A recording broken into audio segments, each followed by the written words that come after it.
ऊर्जा के पारंपरिक और गैर पारंपरिक स्रोतों का वर्णन कीजिए। यह क्वेश्चन कुछ इस प्रकार भी आ सकता है। ऊर्जा संसाधन से आप क्या समझते हैं? ऊर्जा संसाधन के विभिन्न स्रोतों का वर्णन करें।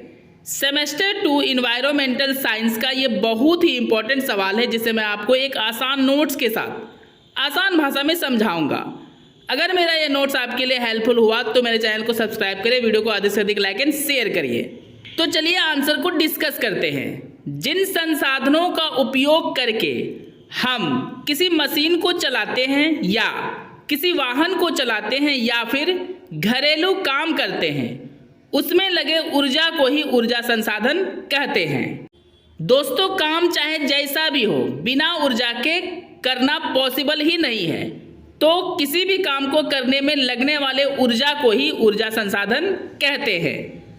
बहुत पहले लोग अपने किसी काम को करने के लिए अपने शारीरिक ऊर्जा का ही उपयोग किया करते थे, लेकिन समय बीतने के साथ साथ ऊर्जा के साधन में काफ़ी बदलाव आए।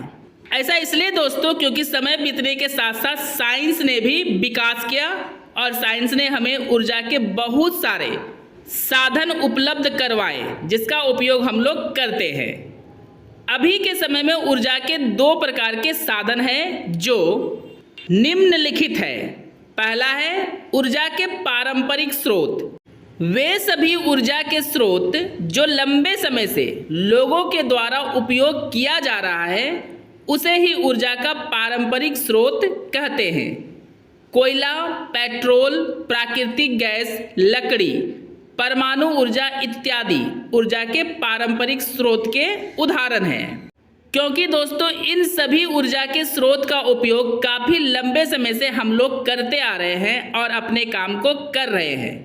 तो जो भी संसाधन ऊर्जा के होते हैं और उसका उपयोग हम लोग काफ़ी लंबे समय से करते आ रहे हैं, तो उसे ही ऊर्जा का पारंपरिक स्रोत कहते हैं। क्योंकि ऐसे ऊर्जा का उपयोग करना हमारा परंपरा बन चुका है, हमारा एक आदत बन चुकी है। तो ऐसे संसाधन को ही ऊर्जा का पारंपरिक स्रोत कहते हैं। दोस्तों, इस पर अभी और भी डिस्कस करेंगे, लेकिन आपको पहले पैराग्राफ चेंज कर लेना है।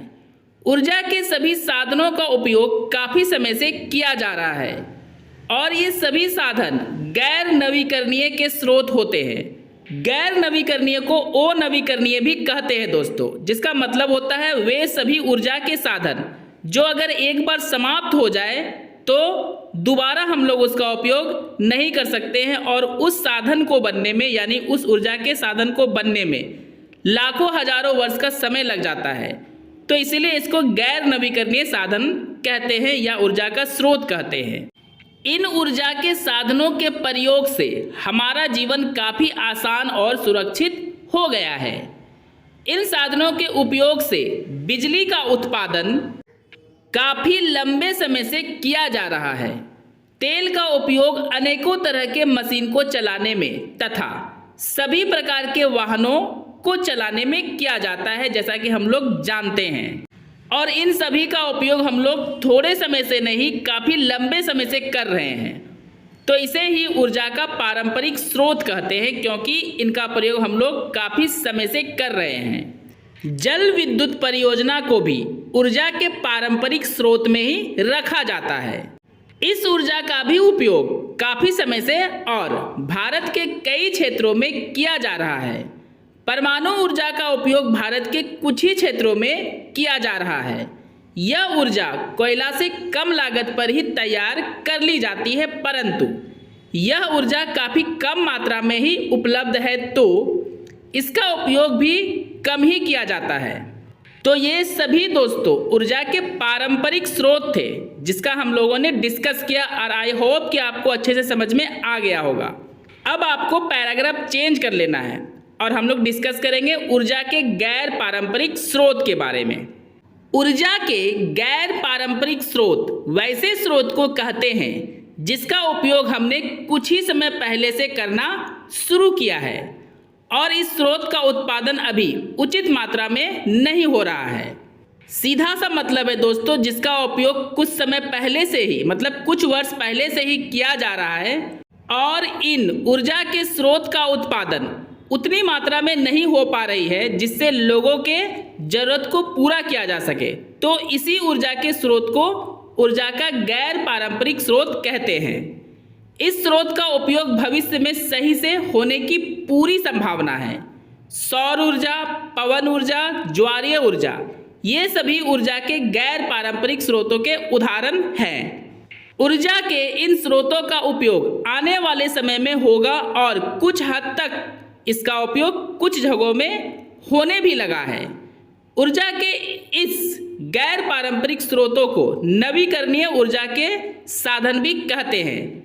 ऐसा इसलिए दोस्तों क्योंकि पवन ऊर्जा हो या सौर ऊर्जा हो या ज्वारीय ऊर्जा हो, अगर एक बार ख़त्म हो जाए तो हम इसे तुरंत प्राप्त कर सकते हैं। ये कभी ख़त्म नहीं होने वाला है पूरी तरह से, और इसलिए इसे नवीकरणीय साधन कहते हैं, क्योंकि इनका उपयोग करने के बाद इनको हम दोबारा बड़ी आसानी से और कुछ ही समय में प्राप्त कर सकते हैं, जैसा कि मैं आपको पहले ही बता चुका हूँ।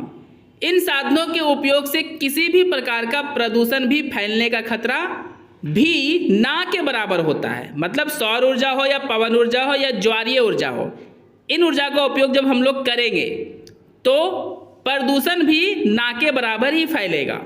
ऐसा इसलिए दोस्तों क्योंकि सौर ऊर्जा, पवन ऊर्जा, इन सब में धुआं होगा ही नहीं, तो प्रदूषण का खतरा होगा ही नहीं।